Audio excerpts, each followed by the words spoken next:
laps to go in the Southern 500. So this is a battle for the lead between Benny Parsons in the blue and white car and David Pearson in the red car. Behind them, Dale Earnhardt in car number 2 is in 3rd place. And just behind them, Neil Bonnet is moving into the 4th position. Now, Bonnet is 1 lap back, so he has now separated the 3 leaders from the rest of the field. Pearson, Earnhardt now has moved into 2nd place. Benny Parsons in 3rd. You saw a quick flash of flame under Earnhardt's car, number 2 in 2nd place there, but he is still moving well. Yeah, these guys are starting to drive on parts of the track they haven't driven on all afternoon, Jim. You got to remember that the form that we've seen, just 4 laps to go at this point, by the way, the form that we saw earlier in the day may not hold now. There goes Earnhardt. He's getting up inside Pearson. Look at that. That's very, very close stuff at this stage. David Pearson came down in his line a little bit there to shut him off. That's very competitive driving. Here goes Earnhardt again. He's going to try to take David Pearson, and he has got him. Now here comes Pearson back inside. Turn number 4, the most difficult part of the course, and he passes him back. Dynamite racing. Absolutely masterful by Pearson there, but also by Earnhardt. Notice how softly sprung Earnhardt's car is. It's bottoming here and there around the track. Very tense stuff, and as I say, the previous form of the race is no hint as to what will happen here because these guys have just been in the pit. They've changed the cars 1 whole more time, and the cars are a little different now than they were earlier.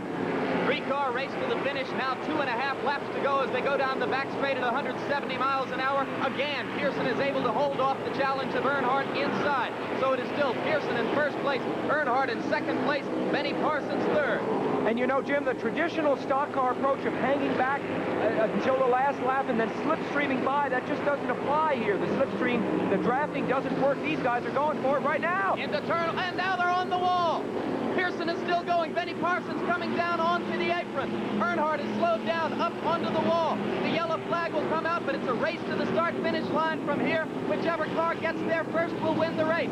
Pearson is still running in car number 1, but he's slowing down. Forget about Bonnet on the left of the screen. He's a lap behind. The question is whether David Pearson can get there first. Out of the car behind him, Terry Labonte, 44. Oh, Labonte. I think it was Labonte to you. I can't tell.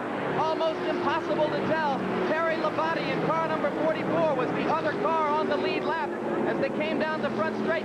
The question is whether he got there ahead of David Pearson. The yellow flag was out. The winner is whichever car got to that start-finish line first and got to the yellow flag first. And right now, I think we have to assume it's Terry Labonte. Yep, this is actually the last lap of the race, and it's being run under the yellow, which means that if Pearson was in fact behind at the line, he cannot come back past and take the lead. This is Labonte's race. Are they going to get the checkered flag? Yes, they are. Terry Labonte gets the checkered flag.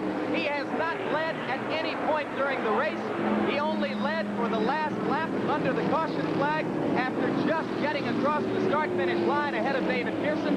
And there is Labonte's pit crew going absolutely wild. This young man's only 23 years old. Here's another look at that finish. Okay, now you can see the little smoke coming out of the back of Pearson's car. That's partly because the whole right side of his car, the side we can't see, has been damaged. The tires are rubbing badly. In fact, his whole toe in and alignment is not correct. That's why Labonte has this extra speed. They're only a few yards short of the finish. Pearson tries to pinch him off here, but Labonte is coming right down onto the pit apron to make the pass, and you'll see the line on your screen. You'll see the line. It's coming up on the left of your screen right here. And there Labonte has gotten past Pearson, and there it is. Incredible.